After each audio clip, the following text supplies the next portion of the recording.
Bonjour. Savez-vous pourquoi notre corps développe certaines réactions dans certaines situations lorsqu'on est nerveux ou nerveuse? Est-ce que vous avez déjà remarqué donc parfois nous avons les mains moites ou alors notre voix qui se transforme quand on parle dans certaines situations à notre patron ou lorsqu'on est amené à parler en public? Est-ce que vous vous êtes déjà demandé pourquoi notre corps, comme ça, avait des réactions qui échappaient à notre volonté? Eh bien, dans cette vidéo, je vous propose d'aborder cette réaction instinctive, naturelle de notre corps et de notre cerveau face à des dangers. Donc, une réaction à la peur.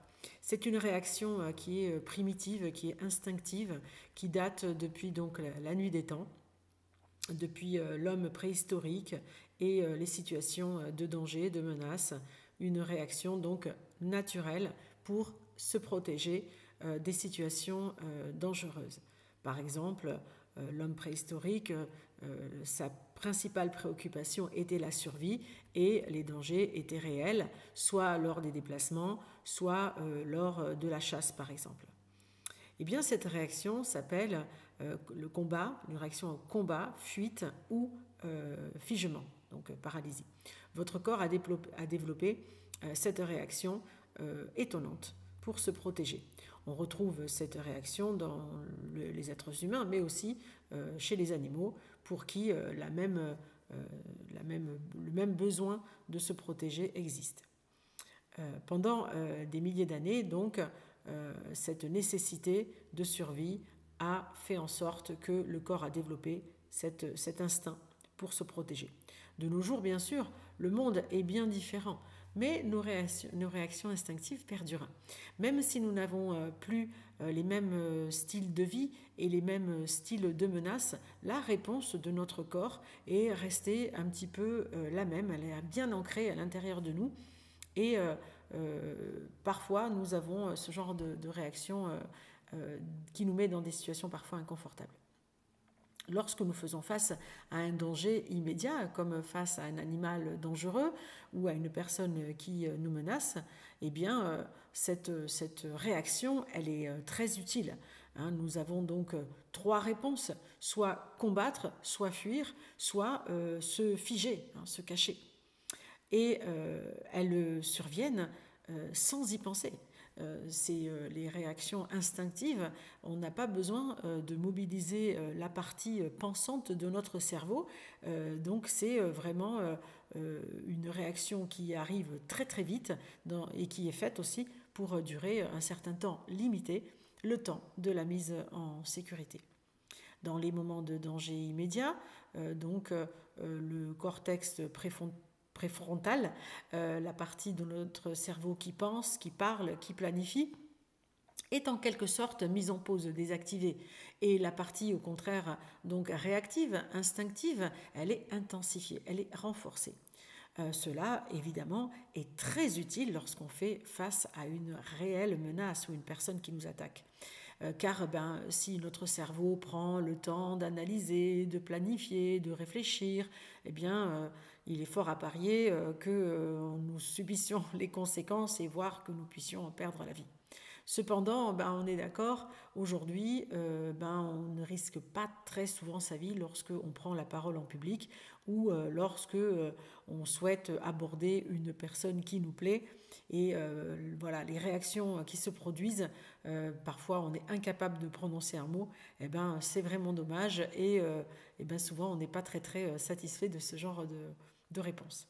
Bien sûr, en cas de réel danger, c'est très utile et notre corps est capable de mobiliser énormément de réactions. Il envoie un flux supplémentaire de sang dans les grands muscles, de sorte que nous puissions avoir plus de force pour combattre ou plus de rapidité pour fuir. Et à contrario, certaines autres parties de notre corps sont moins irriguées en sang, ce qui peut expliquer parfois que nos extrémités se refroidissent. Alors ces réactions provoquent aussi de la transpiration, si bien que nos mains puissent devenir collantes et ça active les glandes surrénales, ce qui nous donne énormément d'énergie pour pouvoir donc s'échapper rapidement ou frapper quelqu'un. Cela peut aussi mettre notre système digestif en pause naturellement, puisque nous n'avons pas besoin de digérer sur la courte période pendant laquelle nous nous mettons en sécurité. Mais donc, ça a des conséquences. Cela peut entraîner un nœud à l'estomac, la bouche sèche, et cela arrive même que certaines personnes mouillent leurs pantalons. Et bien sûr, on se passerait bien de toutes ces réactions. Donc ces réponses combat, fuite, immobilisation, ça mobilise énormément de tensions dans les muscles. Elle aiguise aussi certains sens, comme la vision, ce qui nous permet de parfois découvrir qu'on voit en tunnel. Et on constate aussi une grande réaction au niveau de notre respiration. Elle devient plus saccadée, plus rapide, plus courte, plus superficielle. Et on respire beaucoup moins profondément. Notre fréquence cardiaque augmente. La réaction donc combat, fuite, immobilisation met également en pause notre système immunitaire. Et donc il s'agit de consacrer encore une fois toute notre énergie pour le maintien de la vie. Mais on comprend bien que si le système immunitaire est en pause, si ça doit durer longtemps, eh bien, ça va poser un problème naturellement donc à nos défenses face aux maladies. Ça, on le comprendra aisément. Et c'est pour ça les personnes qui sont souvent stressées tombent plus souvent malades que les autres. D'où l'importance de gérer de façon intelligente son niveau de stress. Avec la réponse de figement, par rapport au combat ou à la fuite, on peut aussi avoir d'autres réponses, constater d'autres variantes comme les jambes molles, se sentir un peu diminué, donc un engourdissement. Dans des situations d'aujourd'hui, cela pourra être comparé à certaines personnes qui cèdent aux volontés des autres, c'est-à-dire qui se soumettent à ce que les autres veulent ou attendent. Donc cette réaction, on l'a bien compris, elle est utile pour notre système, pour se protéger, et il ne s'agit pas de la combattre dans toutes les situations, mais elle est censée durer très faible, pour une très faible durée. Donc ce n'est pas fait pour durer dans le temps.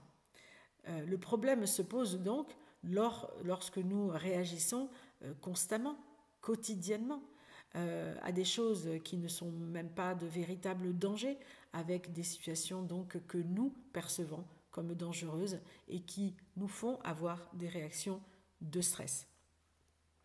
Comme par exemple certaines situations lors d'entretiens d'embauche ou pour un oral d'examen ou de concours. Si nous sommes donc toujours dans cette réaction, notre corps reste trop longtemps dans un état donc affaibli, on ressent de l'épuisement et surtout l'affaiblissement de nos défenses naturelles. On peut aussi être confronté à des insomnies, aux tensions musculaires, aux problèmes digestifs et aux maladies plus fréquentes.